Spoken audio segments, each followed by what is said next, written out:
You don't do battle with a giant. You don't do battle with your problems. You don't do battle with the issues of life. It's me, a day of Stir Up Your Purpose. I believe your day is going great. We all know the story of David and Goliath. Fitch did a seminar around the story of David and Goliath. We can look at that story as just a historical event, and we miss out on the deeper meaning of what happened or what the great book of life is trying to tell us. We can take this event and apply it or use it in our daily affairs. And that's why I love how Fitch, the way he enumerated and gave deeper insights into the power behind this story. I won't go too much into details here. I think it's best for me to share with you that the seminar that Hab Fitch did on this particular story I'm sharing with you. So it's probably about 50 minutes. I will invite you to listen from the beginning to the end. Not just listen. We can listen and just take it as some kind of a intellectual thing, and it will not make any difference. But if we can listen, not just listen, but just read or let our deeper aspect of our being surface things for us. And as we begin to get those deeper meanings, we can now go out and put it to practical terms, because we're talking of practical application of some principles here. So I invite you, listen to it and go out there and put it to practice. You definitely see some changes in the way life responds to you. Enjoy listening to the seminar. Bye.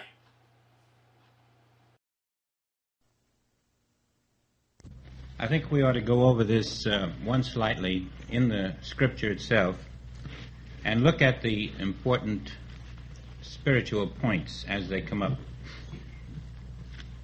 This is 1 Samuel chapter 17.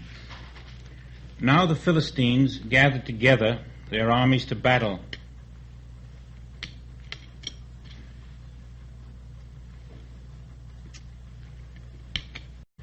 And there went out a champion out of the camp of the Philistines named Goliath of Gath, whose height was 6 cubits and a span.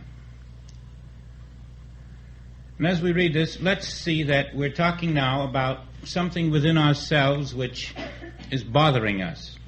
This problem, which is so big that it's 6 cubits and a span. And as we think about our problem, it gets bigger. And he had a helmet of brass upon his head. He was armed with a coat of mail, and the weight of the coat was 5,000 shekels of brass. There's just no way to get through this problem. It's really an impregnable problem. And he had greaves of brass upon his legs and a target of brass between his shoulders. No matter where you go to wiggle out of the problem, it stands and faces you. It's a complete problem. Your human mind has no capacity to figure out how to meet this total problem. And the staff of his spear was like a weaver's beam, and his spear's head weighed 600 shekels of iron, and one bearing a shield went before him. And he stood and cried. And now your problem is beginning to talk to you. You've just been fearing it up to now. Now it's really going to get you. It's in the second stage. It's working on your emotions. And he stood and cried upon the armies of Israel, unto the armies of Israel, and said to them, Why are ye come out to set your battle in array? Am not I a Philistine, and ye servants to Saul? Choose you a man for you. Let him come down to me. And so the problem is forcing you to meet it. The problem says, come on, do something. And you are trying to find out, what am I going to use to meet this problem with?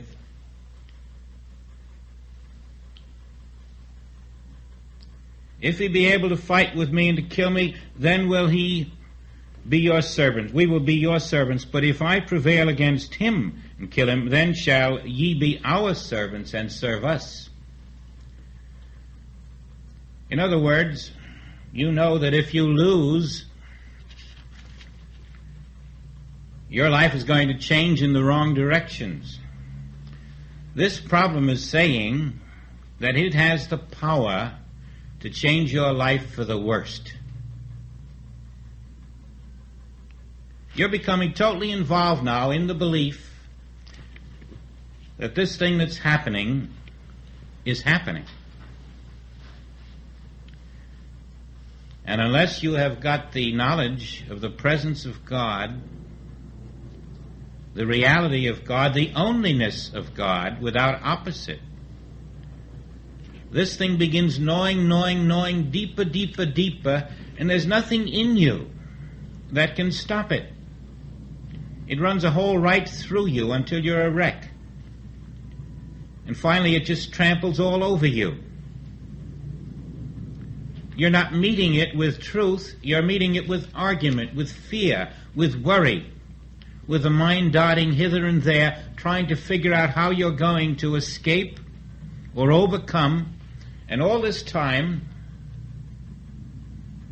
all that is needed is the little stone of truth. God is here, friend. Now you go ahead and lick God if you want to fight. And that God which is here is my spirit. Now in all of Israel, there's nobody to declare this. There's only Saul the king. And Saul represents not the power of physical force, but the power of physical mind. And he's trying to figure out, what are we going to do about this Goliath? He's using his mental ingenuity to try to cope with the situation. And that's what you're doing within yourself. You're calling on Saul to meet Goliath, and Saul doesn't have any answers. And you have had many such encounters in which you called upon Saul, and he didn't have any answers then either. And here it's the same problem again, but there is one who is now coming through, the little shepherd boy. When Saul had, and all Israel had heard these words of the Philistine, they were dismayed, they were greatly afraid. And Saul then is the inner mind, which is really a two-headed mind, because it is presenting the problem and it's afraid of the problem that it's presenting.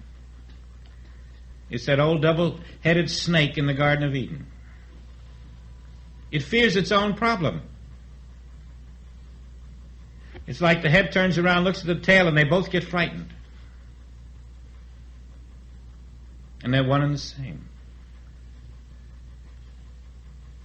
There has to be some order in this chaos. Little David.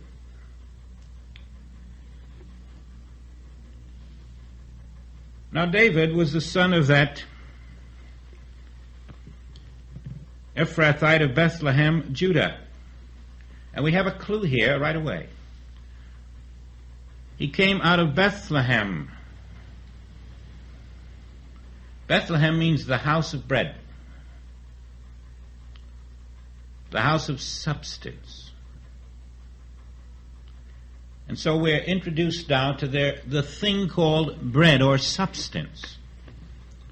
There's another to come out of Bethlehem later too. And this house of substance is the only way you're going to meet Goliath. You must have substance. You can't do it with the intellect, the reason, the logic.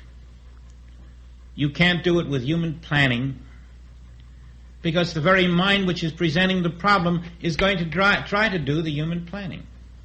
You're falling into the trap of using he who is presenting the problem to meet the problem. And that's why we fail in our problems. We need substance. We have to go to Bethlehem. And so David comes out of Bethlehem, the house of bread, divine bread. His name was Jesse, and he had 8 sons, and the man went among men for an old man in the days of Saul.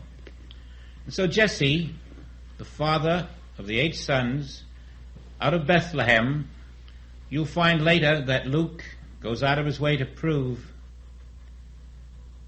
that Jesus came out of the stock of Jesse, while at the same time he's trying to prove that Jesus was the Son of God, not born of Joseph. He's proving that he came out of Jesse, and that was Luke's problem. He was trying to do it both ways, materially and spiritually, trying to please everyone. The 3 eldest sons of Jesse went and followed Saul to the battle, and David was the youngest, and the 3 eldest followed Saul. But David went and returned from Saul to feed his father's sheep at Bethlehem. Now, instead of sending out your 3 eldest sons to fight, you're being told to tend your father's sheep. All of this is before the fight, isn't it? This is your preparation. And so the feeding of the sheep is the clue that this little David is being filled with substance, within a vision, with a knowledge of the light of being. That spirit is all that is here. He's being strengthened with spiritual vision, while all of the rest of the camp are figuring out ways and means to overcome Goliath. And the Philistine drew near morning and evening and presented himself 40 days. Now the 40 days of the Philistine are also the 40 days in which you, the David in you, is feeding the sheep. And the 40 days means then staying in the consciousness of truth until it is crystallized, until the bread is leavened, until that substance is your consciousness, until you are spiritual consciousness. Then you can go out to meet this fellow, and not the way other people do. Then this adversary, this Goliath, is going to meet somebody who knows what to do about him. Then you're not defenseless and helpless in the face of a problem which seems so unlikely to yield to any form of persuasion. And while you're doing this, you're learning, as you are living in the Spirit, you're learning that the problem is not what you had originally thought it to be. The problem was the absence of this very substance. The substance you didn't have in consciousness was the reason you had the problem. It's a seesaw. The substance is your inner substance, your light. And the absence of your awareness of your light teeters your seesaw so that you see the darkness. And now Christ is rising in you. And this is the significance of David. In the 40 days, while the Philistine is roaring, threatening, intimidating with his problem, in you is coming that inner light, which will so shine that darkness will be impossible. Jesse said unto David, his son, And now take for thy brethren an ephah of the parched corn, and these 10 loaves, and run to the camp to the brethren. And now there's more spiritual food, you see, the corn, the loaves. All this is an indication that he's being fed from within with more light, more light. He's being built up. And this is you. As you dwell within, you do receive more light. If you're putting yourself out in the 5 senses out there, facing the problem, you're not in the light, and you can't be fed this corn, these new loaves. You must abide in me. And so you're not facing the problem, you're facing the within, being fed from the kingdom within, quietly, silently.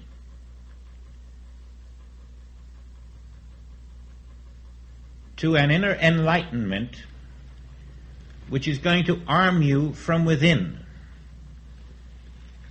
so that you won't need outer armor and outer spear.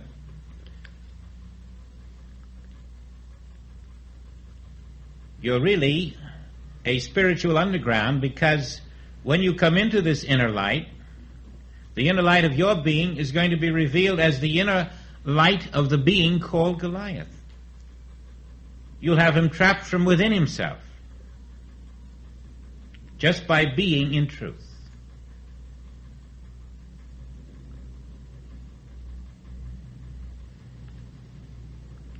And so we feel now that the light of our own being is revealing the non-reality of that which is called a problem. Goliath is shrinking before our very eyes, because light on the problem shows us God is present. Where God is, the power of God is functioning. And though Goliath still appears, the power of God wasn't shoved aside. It's there. It's functioning. In your new vision, you accept that power, and Goliath becomes a dwarf. David in you is going through this. David symbolizes your new awareness that light is the name of all being. And you are accepting that light as your being.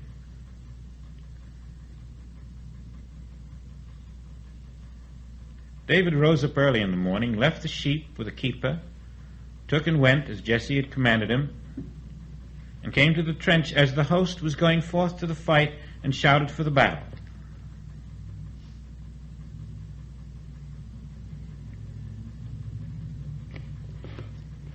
And all the men of Israel, when they saw the man Goliath, fled from him and were sore afraid. Now then, there's just this one point in your consciousness which is your hope. Everything else in you is fleeing, succumbing, letting the problem have sway as a reality. It isn't there. And only this little light of truth called David in you is aware that it isn't there.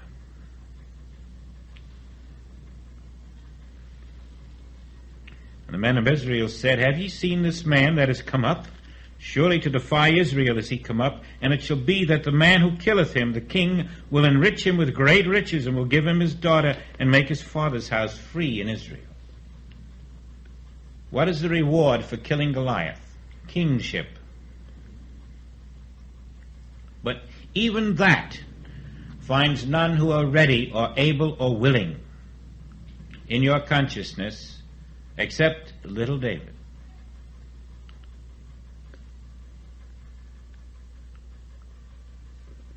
And David spake to the men, saying, What shall be done to the man that killeth this Philistine, and taketh away the reproach from Israel?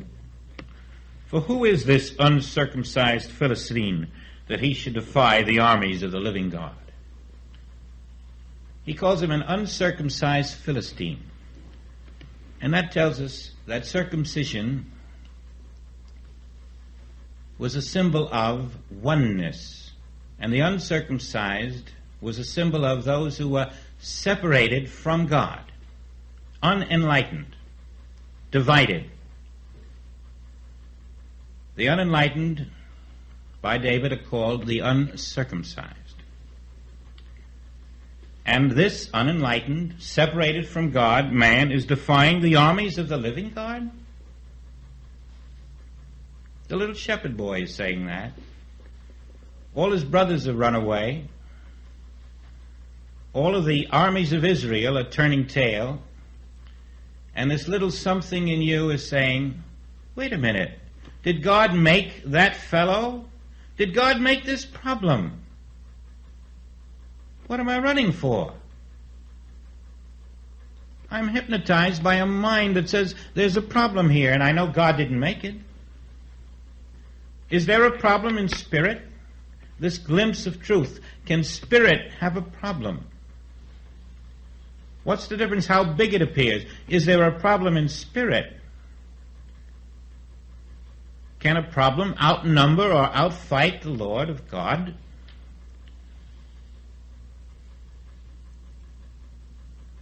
And now you're beginning to balance the seesaw. Spiritual vision, not logic, not reason, spiritual reason, spiritual logic is beginning to establish a place where you can come to a point of equilibrium.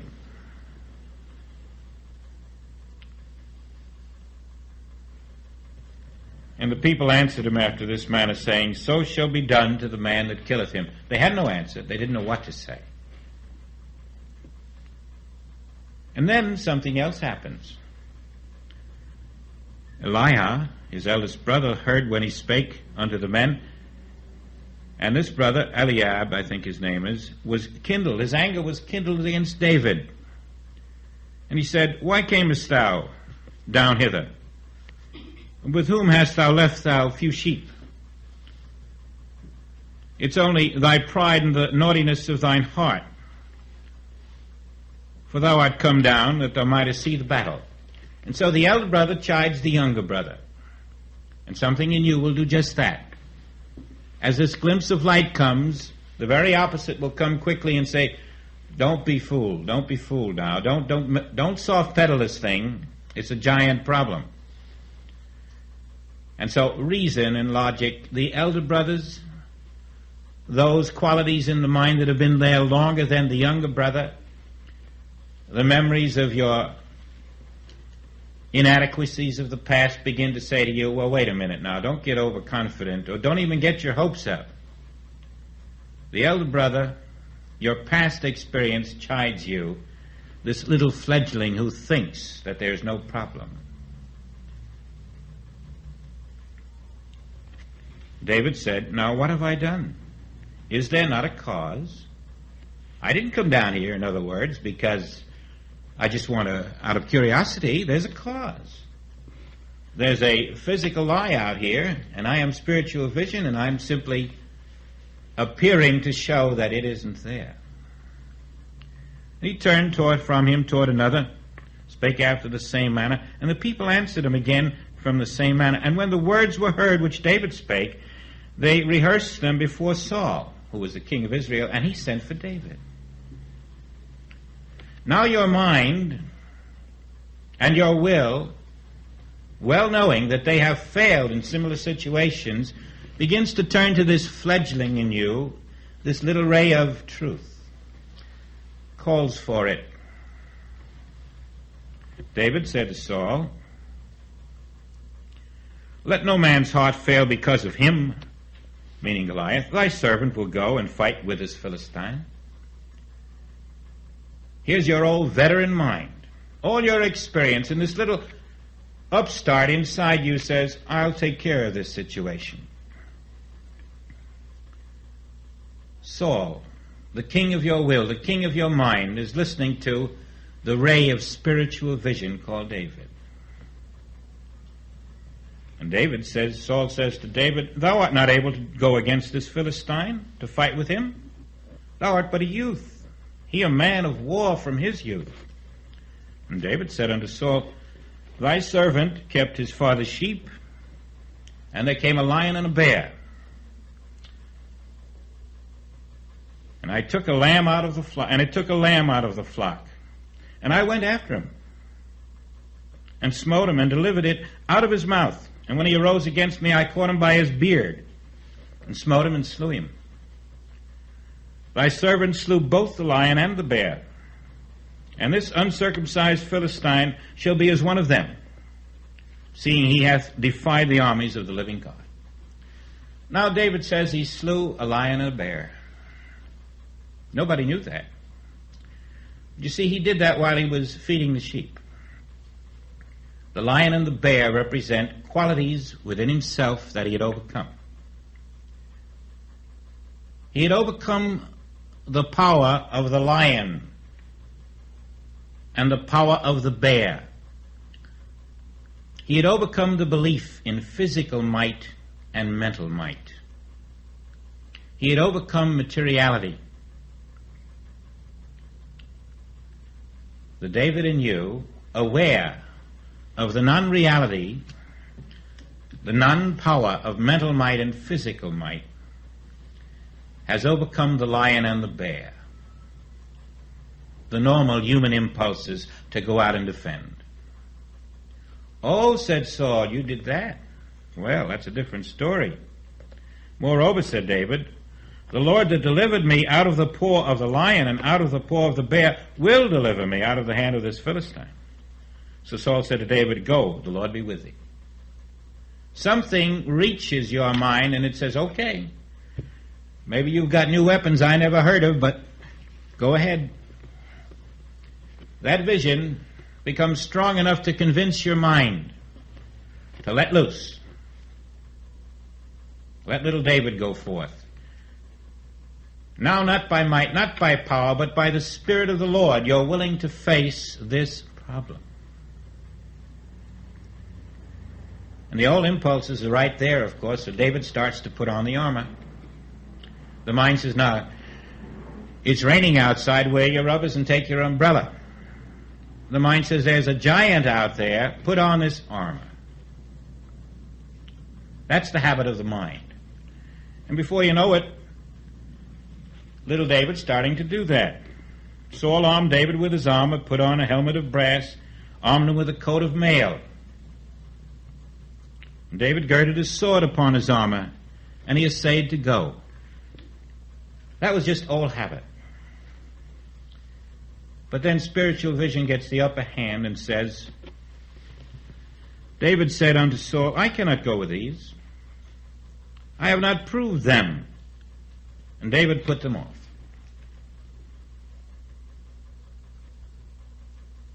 He's going to prove spiritual vision is power and needs no armor.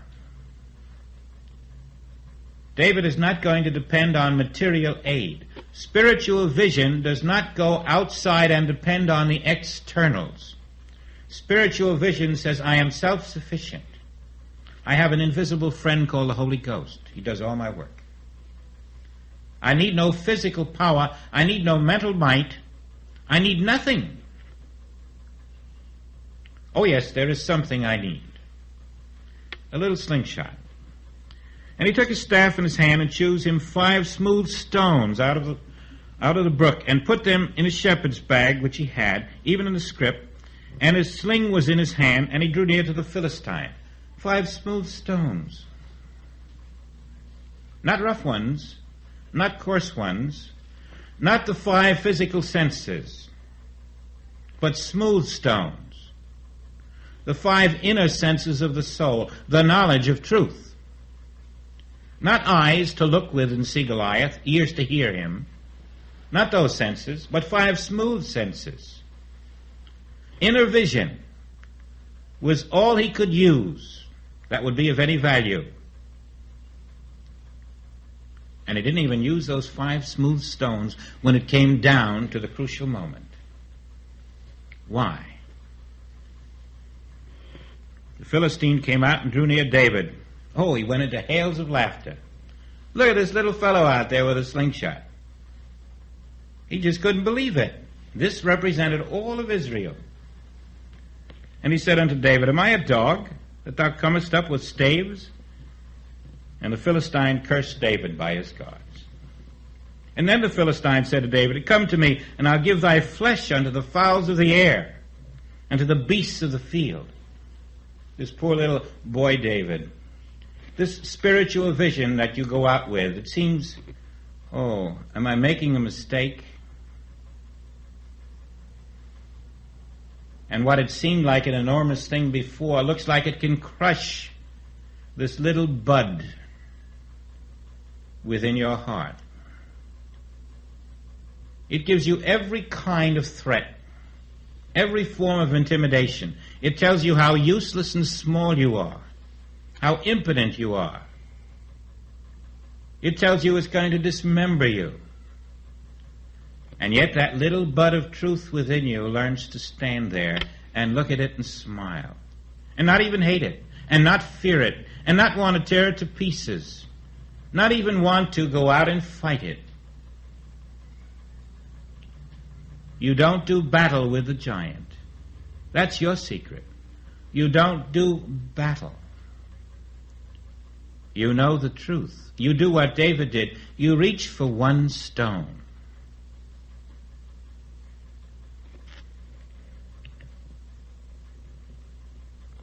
The Philistine is still ranting and raving. This day will the Lord deliver thee into mine hand, and I will smite thee, and take thine head from thee, and give thee the carcasses of the host of the Philistines this day unto the fowls of the air, to the wild beasts of the earth. You've heard it all before inside yourself. You've heard Goliath's threats. It comes in the form of other people, other agencies, other institutions, all talking through your mind to you, telling you what's going to happen. And then all this assembly shall know that the Lord saveth not with the sword and the spear.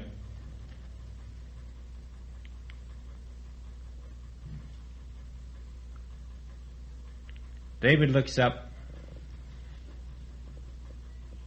He hasn't the slightest bit of fear. He looks at this giant who is threatening him, and he knows the giant hasn't got a chance. He has now reached the point of absolute truth within himself.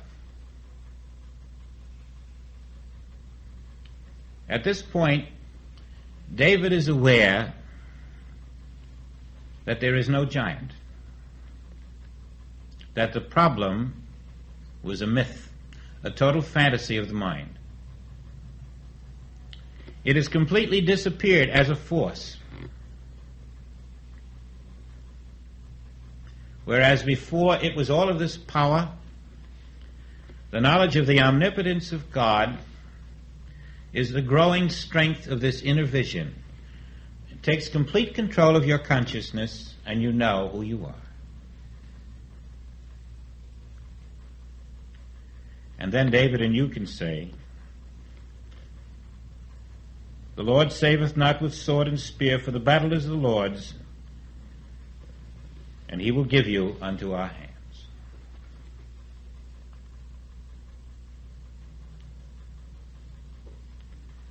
There was a time after the 40 days of David, when he was ready to go out, that he went out and said, I am now ready to meet him for the Lord of hosts. And we see that the personal, individual sense of self called Goliath is always thinking of what it will do. But David represents not your faith in yourself, in your own individual power, but your faith in the omnipotence of the Spirit. Your knowledge that the power of God is what will express where you are, and not the power of the mind of man. David takes it out of a fight between two powers into the knowledge that only the power of God is present. So it comes to pass, when the Philistine arose and came and drew nigh to meet David, that David hasted and ran toward the army to meet the Philistine. Now from this point on, everything in the outer is merely the externalized appearance that comes from the newborn consciousness you have attained. It's all automatic. From now on, it's grace. You don't make a conscious decision. Just the knowledge of who you are, the living Spirit of God, and from that moment the Spirit of God does the work. You don't. It will appear as you. It will appear as David. He will do things, but he's not doing them. He's merely the outer visible activity of the inner consciousness of God.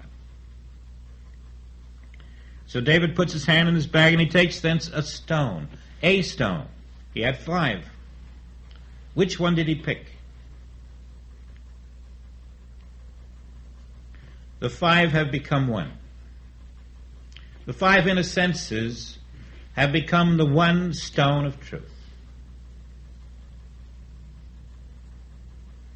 Spiritual consciousness is the stone. The knowledge that there is one self. Only one being. Perfect, pure, here, now, God, and no other. No problem, no one to have a problem. David is aware of himself as the light of God. You become aware of yourself through this David consciousness that you are the light of God.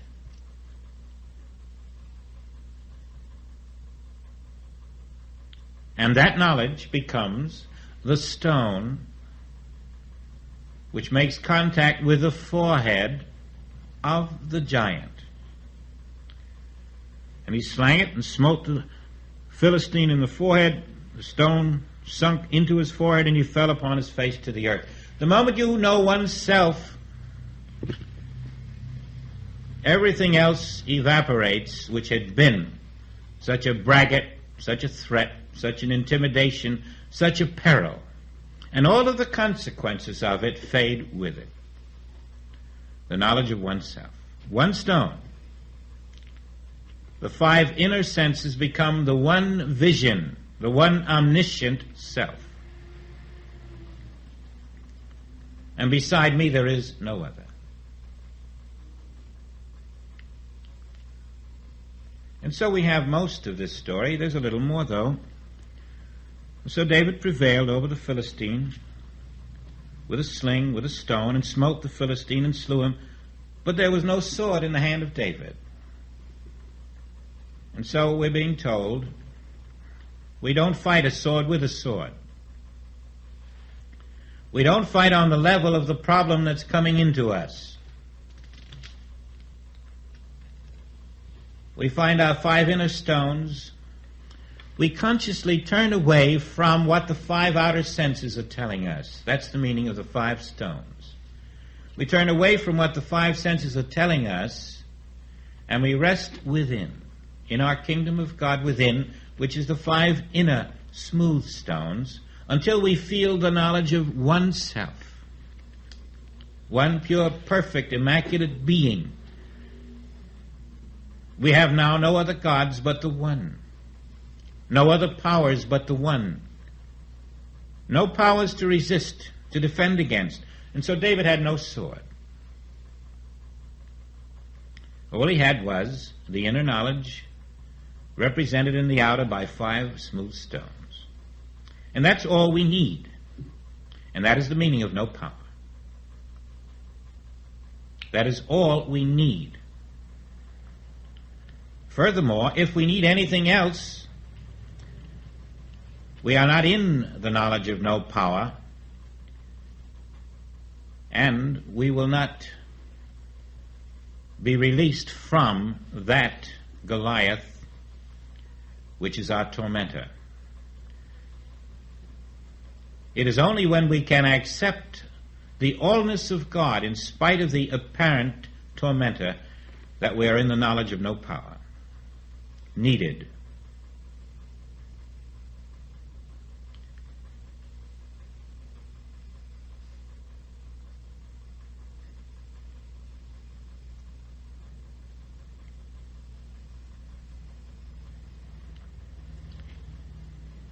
Therefore David ran and stood upon the Philistine, and took his sword, and drew it out of the sheath thereof.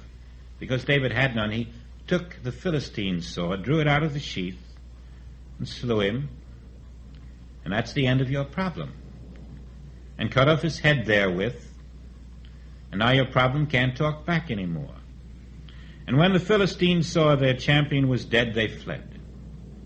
Now what's the significance of David slaying him with his own sword?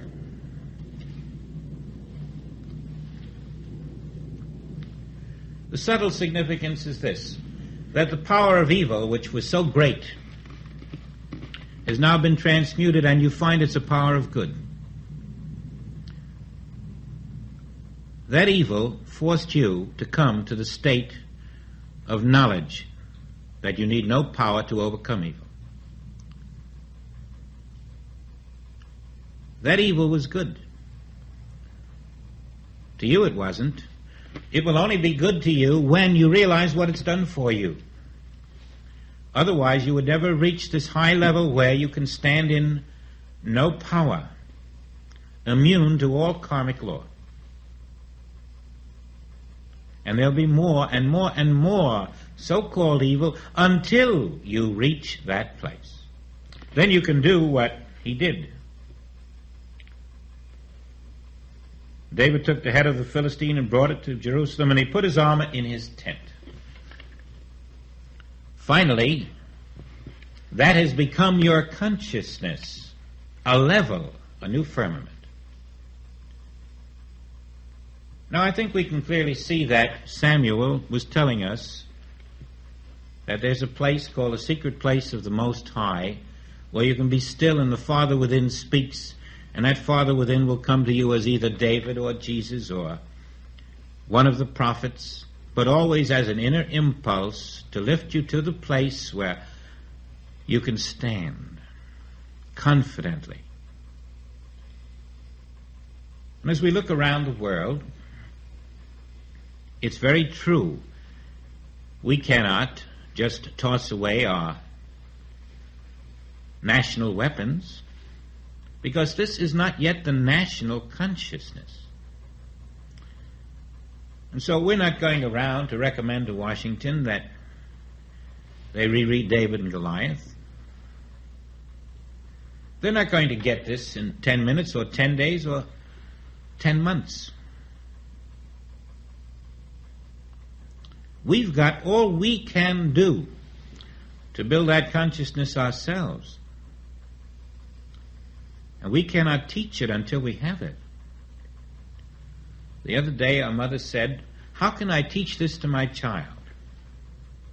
about something. And I knew very well that she didn't understand it, so I said, well, I would suggest that you learn it, and then you will find you automatically can teach it. But before you have learned it, what's the point of asking how to teach it? You have nothing to teach until you learn it. Until we are in the consciousness of no power, there's nobody to teach it. You can't teach it to your child. You can't teach it to your brother or sister or mother or father until you are it. When you are in the consciousness of no power, you'll find you're automatically teaching it because that's what you will demonstrate. Everything you do will be a teaching. There will be less Goliaths in your life, and people will say, well, how come you're not worried about such and such a condition? Well, I didn't feel that God made such a condition, and so I'm not worried about it. Well, there's an epidemic coming. Aren't you aware of that? Well, no, I'm aware of something quite different. I'm aware that no epidemic is coming. I'm aware that there's a mental hysteria about an epidemic, but God isn't sending an epidemic. How can it come here if God isn't sending it here? Is there another power? You're still wrestling with Goliath, aren't you? And so soon you're demonstrating the consciousness of no power needed. But you're not really an ostrich with your head in the sand pretending it's not there. That's for the one who's affirming and denying and says, it says so in the book, it must be true. You have made it your living consciousness. And so for you, it's the practical way. For you, David and Goliath is not preposterous. For you, any condition on this earth is just another David and Goliath condition. And then, of course, you know that Goliath wasn't just a physical thing. It's a symbol of all the other contingencies in the material world. The sum total of material consciousness summed up by the name Goliath. Always, the healings in the Bible demonstrate the power of spirit as infallible, as indestructible, in the face of every material power. But always there was the consciousness of the truth that matter is non-power over spirit. And that where spirit is recognized, realized, understood, and lived in daily, where personal self in a physical form is died to daily, where the knowledge of spiritual identity is accepted daily, where Goliath is crucified daily and David is resurrected daily in consciousness, that is the pathway to kingship.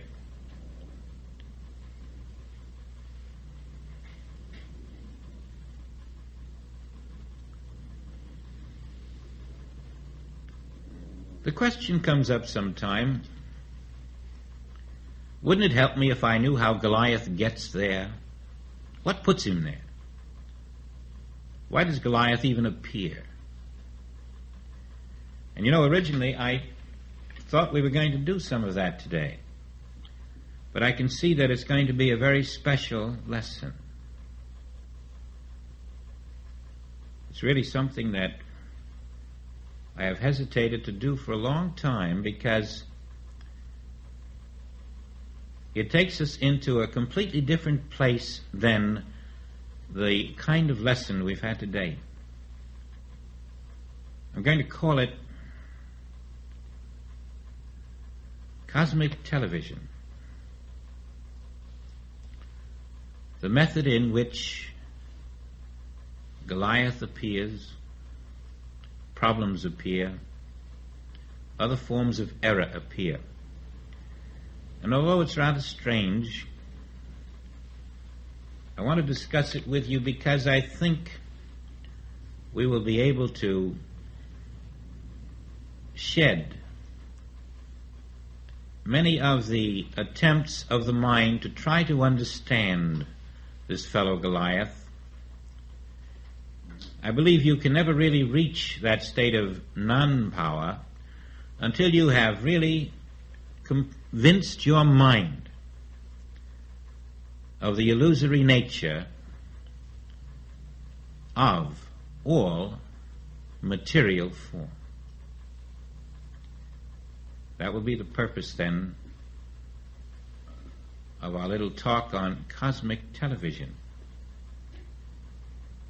I don't know if it ties up with chapter 6, but I assure you by the time our talk is finished next week, it will. And so chapter 6, in Contemplative Life, and as you read it, bear in mind that we're trying to learn through this inner contemplative meditation how to be able to know that Goliath is an illusion, that every form of problem is a form of a cosmic illusion locally accepted, and we want to know how these illusions get here. Who puts them here? What's the substance of them? What's the background behind them? And maybe when we know this mind of ours will be still and be willing to rely on little David, who by now is grown up to be the king within us, who will come forth as I, Christ. For finally, we find here that Saul the king says to little David, when they bring him to him after he has slain the Philistine, "Whose son art thou, thou young man?" And David answered, "I am the son of thy servant Jesse, the Bethlehemite. I come from substance, the house of bread. And the whole slaying of this non-existent Philistine was by that knowledge of truth which reveals the absence of the lie. That knowledge, which is spiritual awareness, is the kingdom of God within you, realized and lived in. And every illusion in the world, every imperfection, which is an illusion, through the substance of your being, when you know that you have come from Bethlehem, is revealed as non-existence. Then we too can say to Saul, to the mind, I've been born of Bethlehem. I come from Jesse of Bethlehem, and Jesse is I am. Everything that I am is from the root of I am. For that I am, I am. And finally, the Christ comes forth. I and the Father are one. The substance is established as your being. There is no other.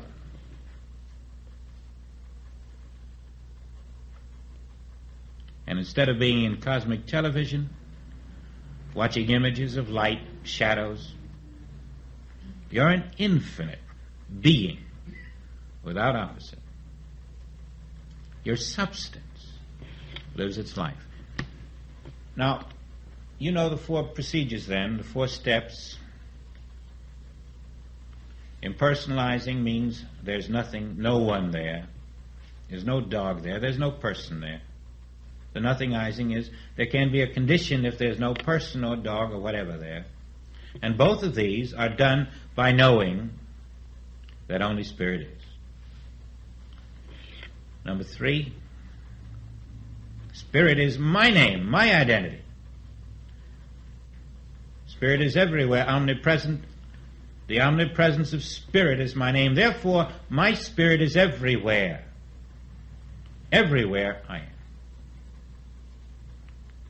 No conditions, no persons, no people, no dogs, no cats, no anything except pure Spirit everywhere. The kingdom of God. And it is where I am. And it is everywhere. I am in this omnipresence with all the powers of that omnipresence. And now rest in the peace of that. And you are at the point of equilibrium. The world can turn upside down, and to you it will hardly be noticeable. My peace I give unto you at this point.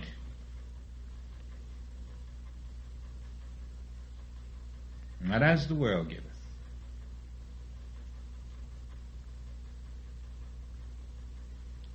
This peace is beyond the understanding of this world.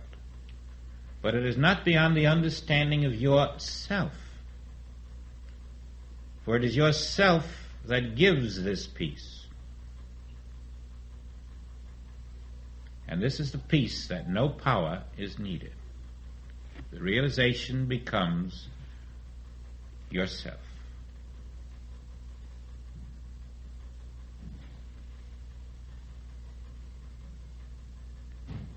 Every time you find you want to fight something or meet it in some way, it is because you haven't practiced the realization of no power. You can lose it in a flash, and I know that. You're going to lose it in an hour or two. You're going to wake up without it tomorrow morning. But that's where you must be, and so therefore you must establish ways and means for you to recoup this consciousness until you lose it less and come into it higher until the opposites fade away. Get that little card. Write on it. Only God is present. Or anything that came out of this talk for you, brief it. Make it yours. Over a period of time, you'll have 10 cards, 20 cards. You'll find just a quick flash through. One by one, they quickly establish levels within yourself. They begin to work their silent leavening. They prepare you. And you'll find Goliath never comes to you when you are prepared. Only when you are not.